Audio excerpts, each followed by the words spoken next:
एका साध्या कलिंगडामुळे एका संपूर्ण कुटुंबाचा मृत्यू झाला होता, अशी चर्चा देशभर रंगली। पण आता जे काही समोर आलं ते ऐकून तुम्हालाही धक्का बसेल। खरंच कलिंगडामुळे या परिवाराचा मृत्यू झाला होता का? तेच आज आपण या व्हिडिओच्या मार्फत जाणून घेणार आहोत। नमस्कार मंडळी, मी उत्तम ठाकरे आणि तुम्ही पाहतायत आपला विषय। मुंबईतील पायधुनी परिसरामध्ये एक धक्कादायक घटना घडली होती। एका कुटुंबातील 4 सदस्यांचा अचानक मृत्यू झाला होता। मृत्यू होण्यापूर्वी त्यांनी बिर्याणी व कलिंगड खाल्लं होतं। बस इथूनच सोशल मीडियावरती अफवांचा पूर आला आणि सर्वकडे चर्चा सुरू झाली की कलिंगड खाल्ल्यामुळे मुंबईतील 4 सदस्यांचा मृत्यू झाला। पण आता पोलीस तपासानुसार व फॉरेन्सिक रिपोर्टनुसार जे समोर आलं ते काही वेगळंच होतं। मृत्यू झालेल्या व्यक्तींच्या शरीरामध्ये झिंक फॉस्फराइड नावाचं औषधी रसायन सापडलं होतं आणि मंडळी हे जे रसायन होतं हे विषारी रसायन होतं आणि हेच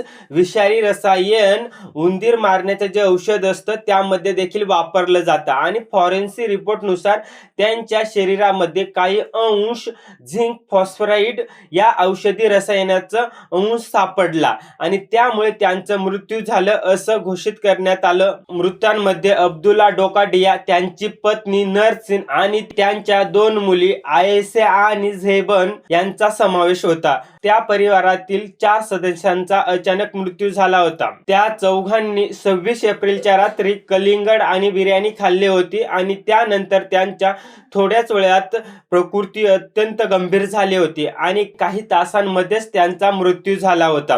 गेले 11 ते 12 दिवसांपासून तपास सुरू होता आणि त्यानंतर त्यांचा जो मृत्यू होता तो विषबाधेमुळे झाला हे स्पष्ट करण्यात आलं। त्यामुळेच मंडळी, आपण जे काही बाजारातून पालेभाज्या आणतो, फळे आणतो ते केव्हा पण स्वच्छ धुवून खाल्ली पाहिजे। थोडासाही निष्काळजीपणा आपल्या जीवावर बेतू शकतो। मंडळी, तुम्हाला ह्या घटनेबद्दल काय वाटतं कमेंट बॉक्स मध्ये व्यक्त व्हा। तुम्हाला माझा हा व्हिडिओ कसा वाटला ते देखील सांगा। अजून पण मंडळी, तुम्ही आपल्या चॅनलला सबस्क्राईब केले नसेल तर चॅनलला सबस्क्राईब करा। भेटू पुन्हा आपण नवीन अशाच एखाद्या व्हिडिओ मध्ये। तोपर्यंत धन्यवाद।